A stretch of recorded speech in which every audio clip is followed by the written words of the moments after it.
Donc, vous utilisez cette adresse simplifiée pour aller chercher le dossier. Donc, je vais l'utiliser avec vous ici. Voilà.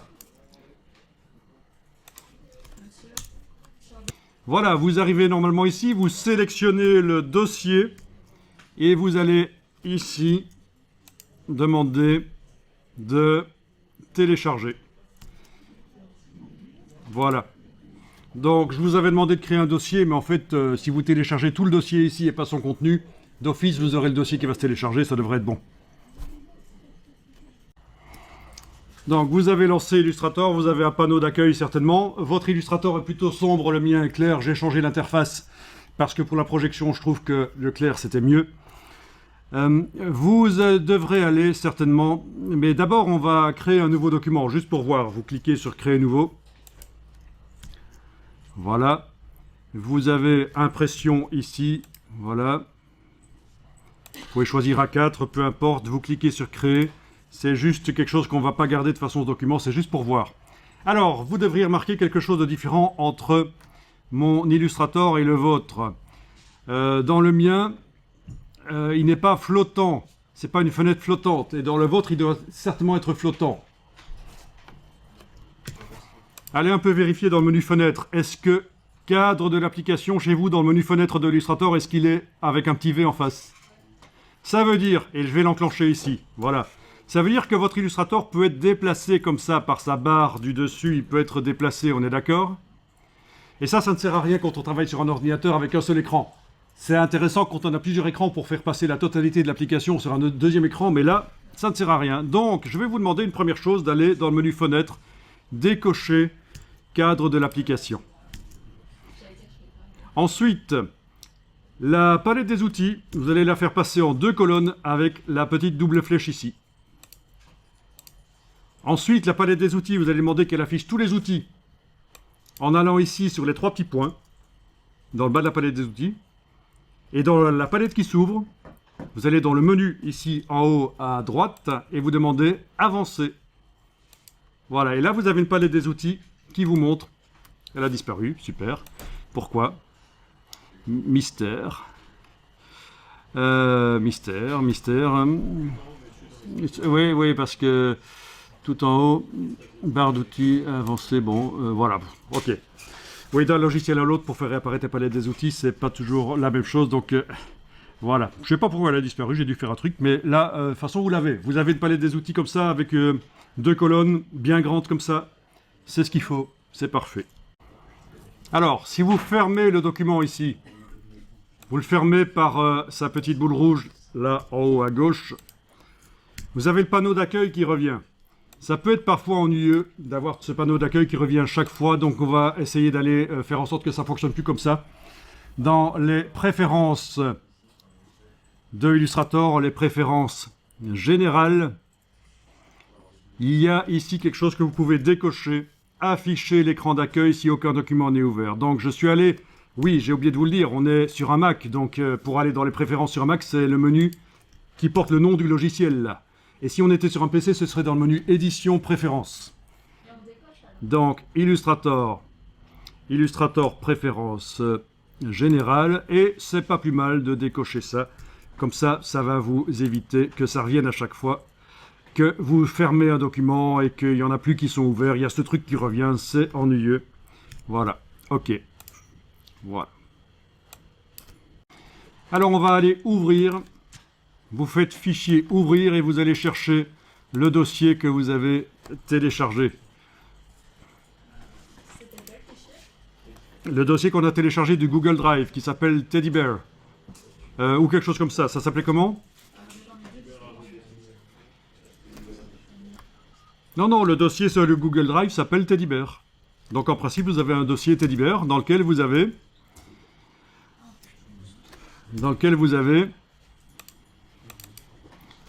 ceci. Vous avez un fichier Illustrator, un PNG et un weblog ici. Voilà. Donc, l'image vient du web. Vous avez le droit d'utiliser des images qui viennent du web. si elles sont Creative Commons avec droit d'utilisation, voire même droit de modification. Donc c'est de l'open source, les Creative Commons. Ça vous dit quelque chose?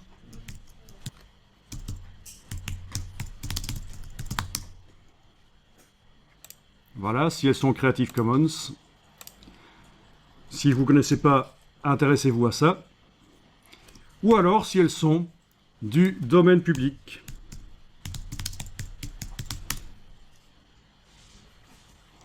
Le domaine public.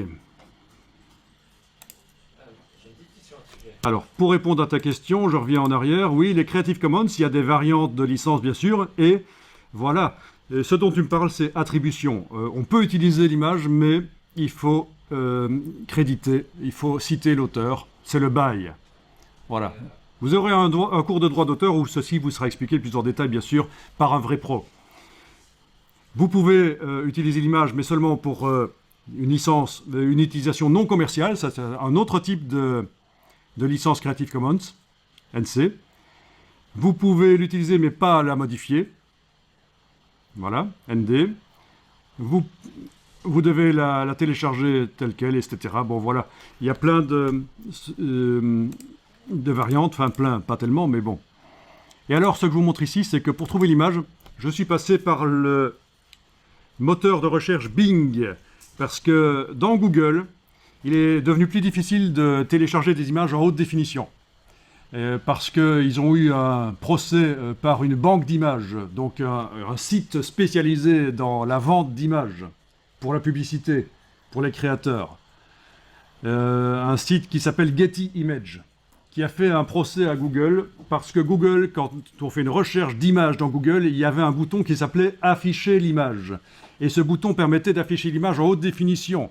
Et ça posait des problèmes pour cette banque d'images. Donc le bouton afficher l'image dans Google a disparu et ça devient de plus en plus difficile d'avoir des images haute définition dans Google. Et c'est pour ça que je passe par Bing qui lui a toujours cette possibilité d'afficher l'image en haute définition. Et il y a d'autres moteurs de recherche. J'ai un collègue qui utilise le moteur russe Yandex. Il paraît qu'au niveau de la recherche d'images, c'était beaucoup plus riche. Il y a beaucoup plus de résultats. Donc voilà, je ne suis pas en train de dire qu'il faut utiliser Bing nécessairement, et vous pouvez utiliser Google si ça marche. Je dis pourquoi je ne suis pas passé par Google cette fois-ci. Et alors, dans les filtres, déjà, au niveau de la recherche, exceptionnellement, j'ai tapé en français parce que parfois il y a des choses qui n'apparaissent pas quand on tape en anglais. Teddy bear. Mais donc voilà, j'ai tapé ours peluche. Mais c'est exceptionnel, la plupart du temps je tape en anglais parce qu'il y a quand même plus de tags anglais sur les images. J'ai recherché bien sûr les images, c'est comme dans Google, en fait ça ressemble au moteur de recherche de Google. J'ai filtré, c'est comme dans Google. Au niveau du filtrage, j'ai demandé ici dans taille d'image de voir les images uniquement de 3000 sur 3000 en principe. Mais je vais retaper parce qu'apparemment ça n'est pas passé. Voilà, 3000 par 3000 pixels. Pour quand même avoir des images avec de la définition, quoique pour redessiner dans Illustrator, ça n'a pas trop d'importance en réalité, les images pourraient être floues, ça n'est pas un problème. J'ai filtré ici sur domaine public. Voilà, et là vous avez les Creative Commons aussi, qui sont inscrits comme ça, c'est différent dans Google, c'est inscrit différemment, mais le principe est le même. Voilà, mais moi j'ai choisi domaine public. Alors attention, parce qu'il faut, si on fait une utilisation commerciale d'une image qu'on trouve comme ça sur le web, il faut vraiment aller vérifier sur la page qui contient l'image originale, sur le site web, vérifier les conditions d'utilisation, parce qu'il y a des gens qui mettent des images sur le web en indiquant « Not in public domain ». Et quand vous faites une recherche comme ceci, forcément, ça risque d'arriver dans les images qui semblent être du domaine public. Donc, méfiez-vous. Alors on pourrait se dire, mais pourquoi ne pas faire les images soi-même? Ben oui, j'aurais pu prendre des ours et faire l'image moi-même. Mais bon, on ne peut pas toujours. Si je veux avoir l'image d'un éléphant ou d'une girafe ou quoi, je ne vais pas chaque fois aller au zoo. Je vais évidemment utiliser des images qui sont sur le web. Et je pourrais utiliser des images payantes, une banque d'images payantes, comme celle de Adobe, comme d'autres banques d'images, il y en a. Mais donc voilà. C'est un choix et il y a de plus en plus d'images du domaine public à disposition sur le web. Pourquoi? Parce que les musées américains notamment régulièrement mettent des anciennes images, des images vintage, ils les mettent dans le domaine public. Donc vous avez le droit de les utiliser, de les modifier, de faire du commerce avec. Vous pouvez faire de l'argent avec ces images. Elles sont du domaine public. Il n'y a pas de restriction, aucune restriction de droit d'auteur. Donc les images, les vraies images, parce que là c'est juste de la publicité là au-dessus. Les vraies images sont là et on voit qu'on a des images de minimum 3000 sur 3000. C'est comme ça que j'ai trouvé l'image. Je vous indique parce que c'est intéressant de le savoir. C'est pas juste parce que c'est rigolo de savoir comment j'ai fait pour trouver l'image, c'est parce que vous aussi, vous devrez parfois trouver des images. Et vous n'avez pas le droit de prendre n'importe quelle image, il faut que vous ayez les droits dessus.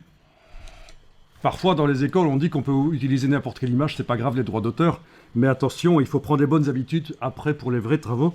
Ça peut vous poser un problème pour votre portfolio, si vous voulez diffuser votre portfolio à des entreprises après, et s'il y a des images sur lesquelles il y a des droits d'auteur et vous n'avez pas le droit de diffuser, vous ne pouvez pas diffuser votre portfolio, c'est ennuyeux.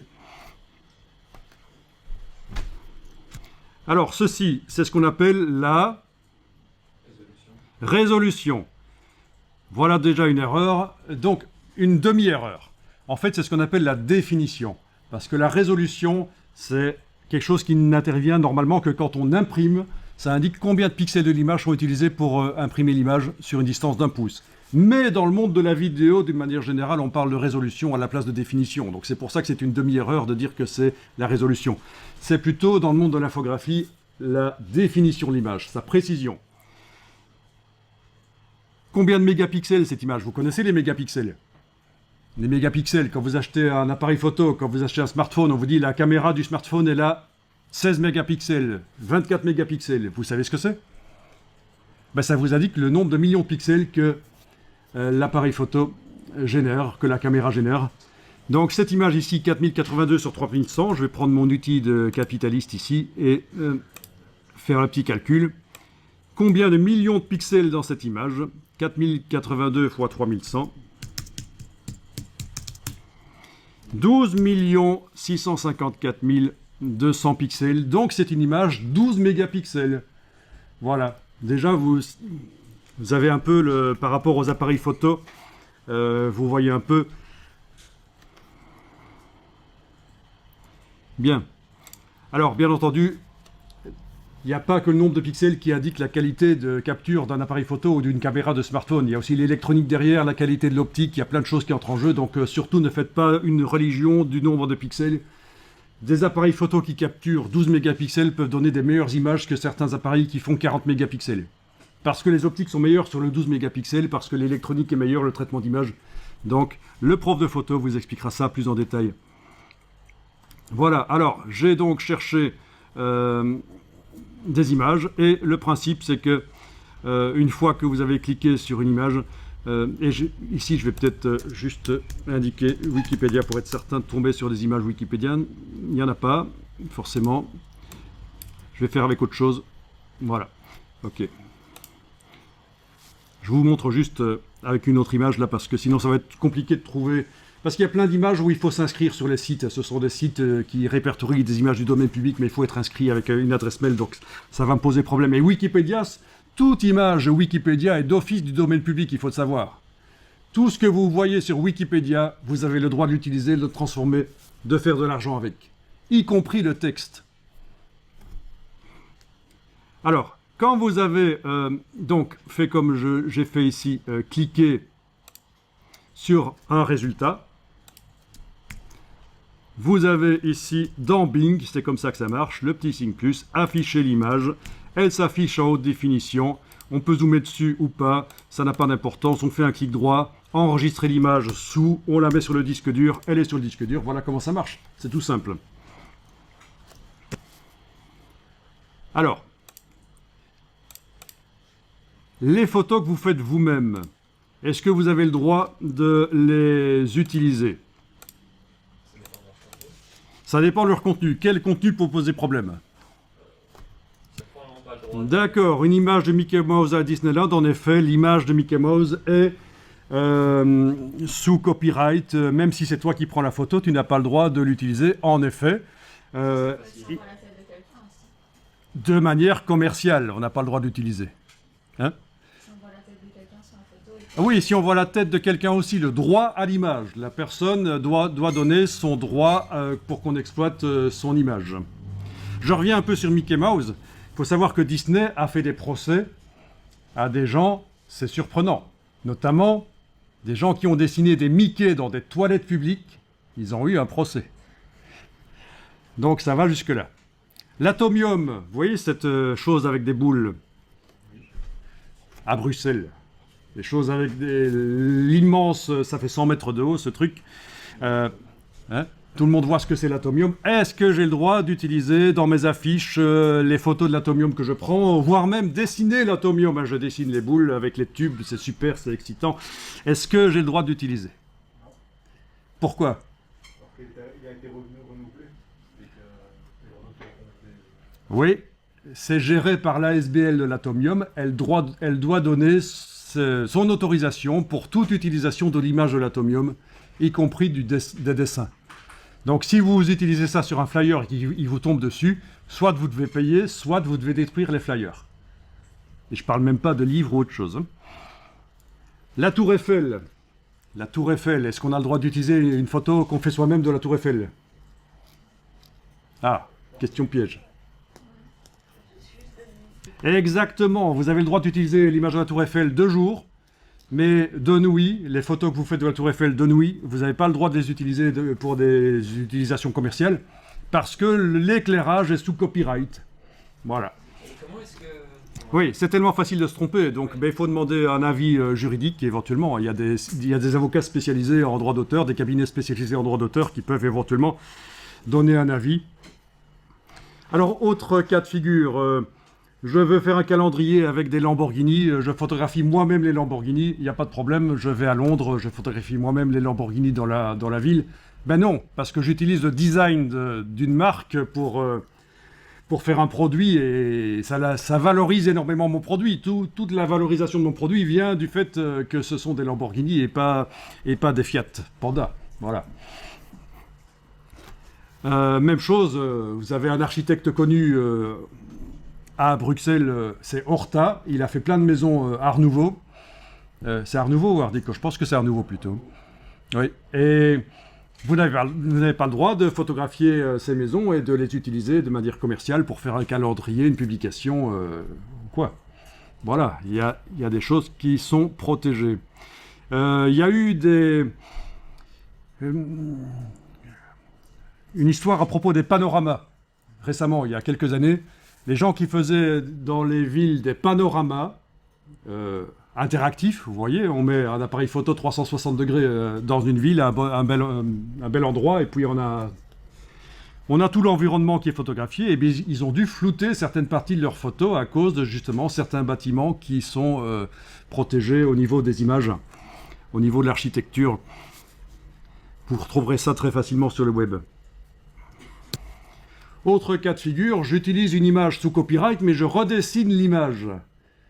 Je redessine par-dessus. Est-ce que c'est permis? Ben non. Si on peut, en superposant votre dessin à la photo, prouver que vous avez utilisé la photo, vous avez un problème de copyright. Si la photo est sous copyright.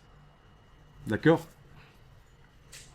Alors, les gens qui font de l'illustration de la bande dessinée, ce qu'ils font, c'est qu'ils prennent plein de sources, plein de photos, même sous copyright, comme source d'inspiration, mais ils redessinent dans leur tête, ils refont un dessin en combinant toutes ces photos. Ils ont du talent, quoi. Et donc là, au niveau copyright, on ne peut pas les attaquer normalement. C'est pas du décalque de photos. Voilà. Alors, on va ouvrir donc le document Illustrator. Il faut savoir que c'est un document qui utilise une ressource externe, qui est cette image-là. Si cette image-là disparaît, le document ici ne fonctionne plus. Si l'image est juste à côté du document, on n'a aucun problème pour que le document Illustrator retrouve l'image PNG. Si elle n'est pas à côté, il faudra peut-être réindiquer à Illustrator, surtout si on transfère d'un ordinateur à l'autre, quoi. Il faudra peut-être réindiquer où se trouve l'image. Mais là, on n'aura aucun problème. Donc, on ouvre le document teddybear.ai, voilà. Et vous voyez les diagonales sur l'image. Ça veut dire que c'est une image liée. On va aller faire un petit tour dans la palette des liens. Menu fenêtre, liens. Et là, vous voyez l'image. Et il n'y a pas une petite icône ici. Ça veut dire qu'elle n'est pas incorporée au document Illustrator. Sinon, vous auriez une petite icône ici qui représente une photo. C'est l'autre cas de figure. L'image est incorporée et il n'y aura pas les diagonales. Alors, si on ouvre ici, ça nous dit l'emplacement. Voilà, l'emplacement où se trouve l'image, c'est indiqué là. C'est ce que vous avez dans les informations ici en bas, quand l'image est sélectionnée, dans la palette IA. Donc, ça permet de garder le document Illustrator léger. C'est le système de lien externe, mais il ne faut pas perdre le lien. Voilà, je ferme ça.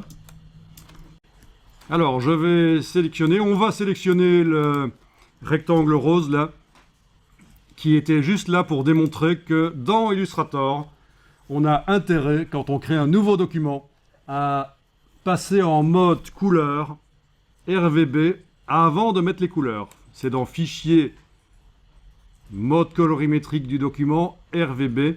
Parce qu'Illustrator, surtout si vous démarrez d'un profil de document impression dans la boîte Nouveau document.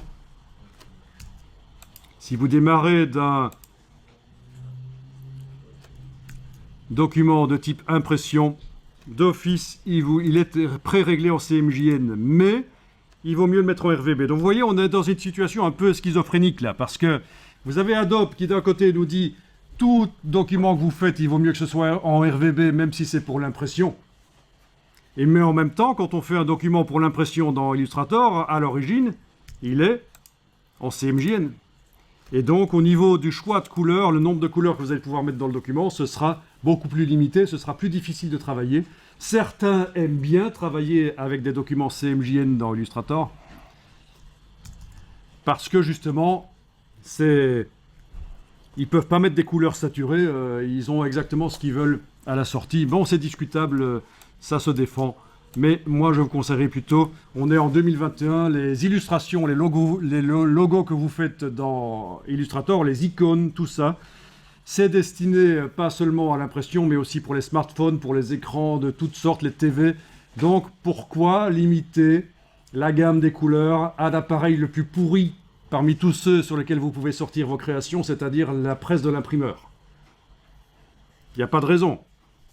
Quand vous invitez des gens à un repas, vous allez leur servir du vin. Vous n'allez pas leur servir du coca à tout le monde parce que parmi tous les gens que vous avez invités, il y en a un qui n'aime pas le vin. C'est la même chose ici. Vous n'allez pas faire une image avec des couleurs ternes CMJN parce que parmi tous les périphériques de sortie, il y en a un qui n'est pas très performant. Alors, je sélectionne donc le rectangle rose, touche suppression de caractères sur le clavier, voilà, on n'en avait pas besoin, c'était juste une petite démo avant. Nous avons donc un calque, cette image a été importée sur un calque, on va aller chercher la palette des calques, menu fenêtre calque, voilà, c'est par ordre alphabétique dans le menu fenêtre, vous avez peut-être remarqué, fenêtre calque, et évidemment si j'y retourne, elle s'en va, logique, haha. On va la rendre éventuellement flottante. Vous prenez, en cliquant et en bougeant, vous prenez le mot calque et vous le bougez. Vous avez une palette flottante. C'est sympa, c'est bien. Dans les logiciels Adobe, on peut très rapidement se débarrasser de toutes les palettes qui sont sur la droite. C'est Shift Tab. Comme ça. Vous voyez, je le fais plusieurs fois. C'est une bascule. Je vous montre sur mon clavier virtuel. Pour ceux qui ne connaîtraient pas. Si je garde enfoncé le doigt sur la touche Shift et que j'appuie brièvement sur la touche Tabulation, j'obtiens ce que j'essaye d'obtenir là. Les palettes de droite disparaissent, ça fonctionne comme ça dans les autres logiciels Adobe, c'est pratique, vous avez un écran qui n'est pas extensible à l'infini, vous avez besoin de voir vos images, et ça peut être pratique de faire disparaître les palettes parfois. Dans ce cas-ci, évidemment, ça ne montre rien de l'image qui ne déborde pas par en dessous, mais bon, parfois ce sera le cas. Touche tabulation toute seule, ça fait disparaître toutes les palettes. D'accord? Ok. Ça, c'est très intéressant au passage, cette petite astuce. Alors, le calque ici peut être verrouillé parce que nous allons créer par-dessus un calque. Vous cliquez sur l'icône du signe plus ici en bas. Ça peut être un peu différent dans les anciennes versions d'Illustrator, mais en tout cas, c'est pour créer un calque. Donc, vous allez ici, dans la palette des calques, verrouiller le calque. Voilà. Et vous allez cliquer sur le petit signe plus pour faire un nouveau calque. C'est un niveau de construction. OK? Il y a possibilité dans Illustrator que le calque 1 soit transformé en ce qu'on appelle un calque modèle, c'est-à-dire qu'il va être un peu affadi.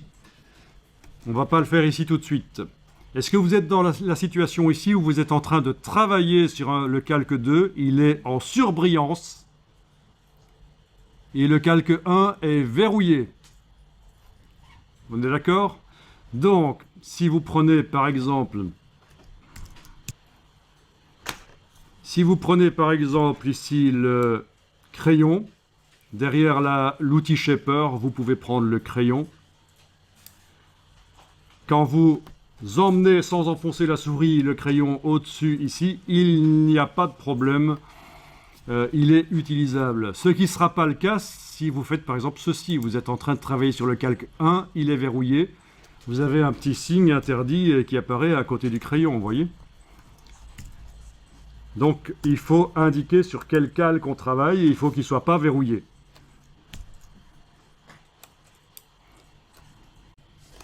Bien, alors ici, je vais dessiner la tête de l'ours de droite.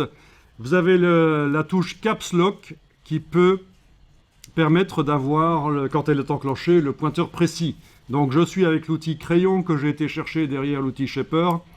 Ça va dessiner en blanc. Oui, on va faire en sorte que ça dessine en blanc, sans contour. Donc vous allez réinitialiser. Vous avez certainement ceci aussi qui est arrivé. Vous voyez du rose ici. La dernière couleur, la dernière forme que j'avais activée précédemment. Vous allez cliquer sur le bouton de réinitialisation ici. Voilà. Vous avez du fond blanc, contour noir. Vous allez maintenant mettre en avant-plan le contour en cliquant une fois sur lui comme ça et indiquer qu'il n'y a pas de contour. Voilà. Pas de contour et fond blanc. C'est avec ça que je vais dessiner.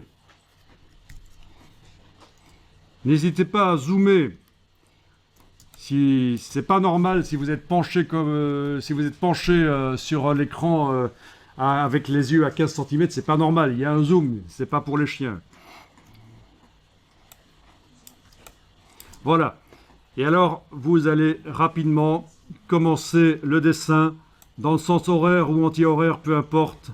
Voilà, je suis en train de dessiner. Et si c'est pas extrêmement précis, c'est pas grave, c'est pas scientifique. Voilà.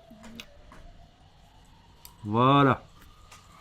Donc j'ai fait une forme que je vais mieux voir si maintenant j'enlève l'œil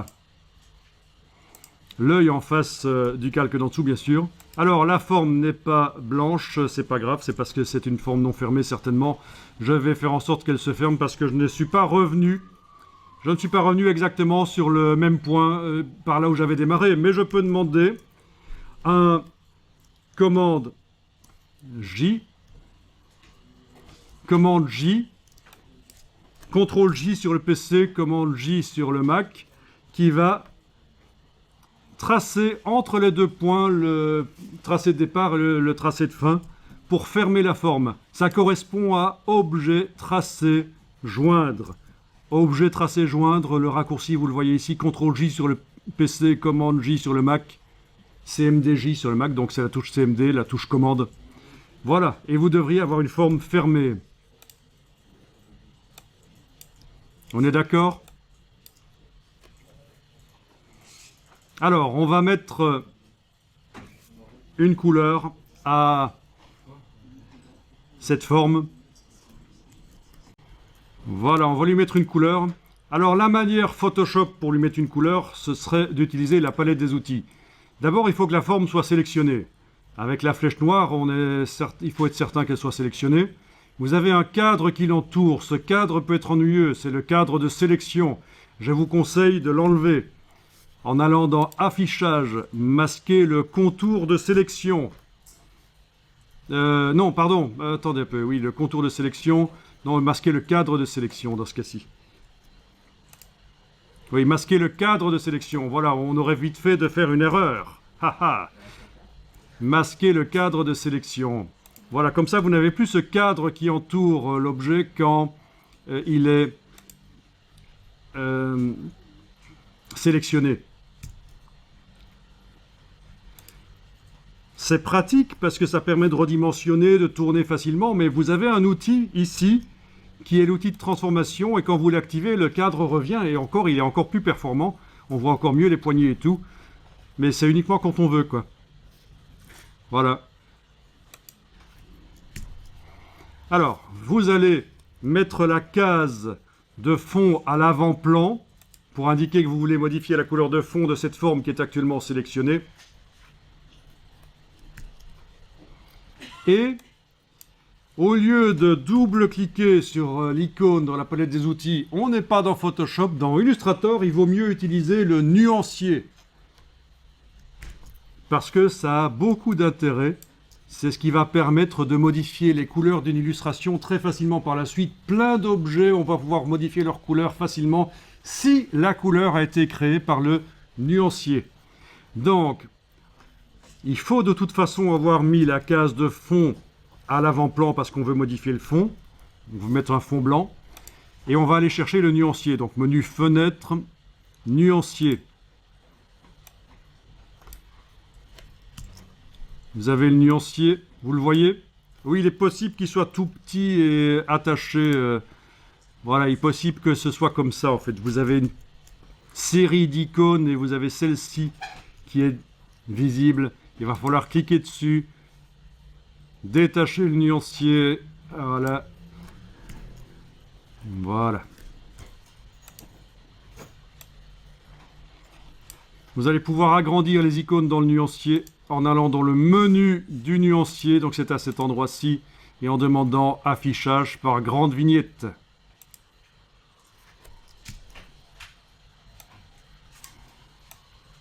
Je vais utiliser de manière simple le nuancier, c'est-à-dire je ne vais pas encore parler du système de couleur globale, qui est la méthode la plus intéressante, mais ici c'est un exercice qui ne nécessite pas qu'on parle des couleurs globales. Et vous allez simplement activer la couleur du papier ici, voilà, le blanc. Ok.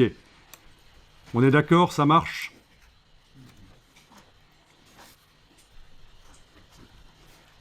Alors, ce qui serait intéressant, c'est que le calque soit passé en transparence. Oui, qu'on ait de la transparence sur le calque.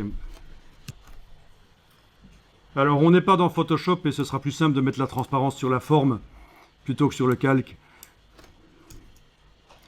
Donc, vous avez votre forme qui est sélectionnée. Donc, on oublie l'idée de mettre la transparence sur la totalité du calque. On va plutôt la mettre sur la forme elle-même. Vous allez maintenant dans le panneau Aspect, menu fenêtre Aspect. C'est une des palettes les plus importantes dans Illustrator.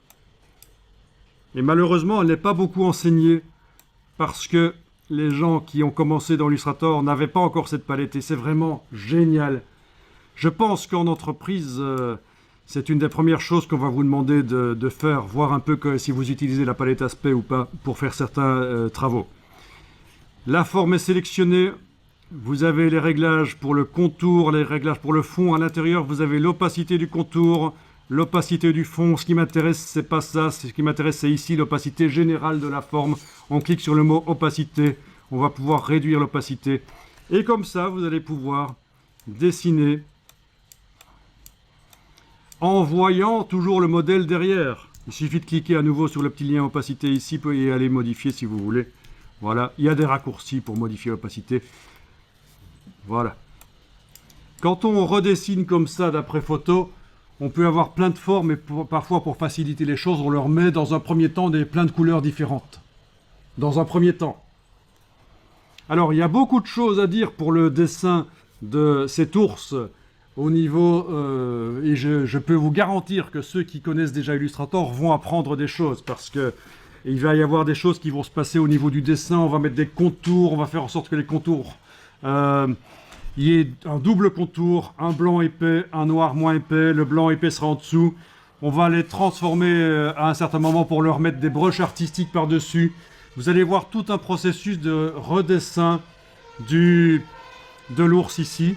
Et bien sûr, à un certain moment, il faudra que je vous parle de la plume, qui est l'outil historique pour faire des tracés vectoriels dans Illustrator. Parce que ce qu'on a utilisé là, le crayon, c'est l'outil facile qui est apparu relativement récemment dans Illustrator. Mais tout un temps, c'était la plume. Et il faut la maîtriser absolument. Et je vous montrerai la méthode de Adobe pour créer des courbes de Bézier.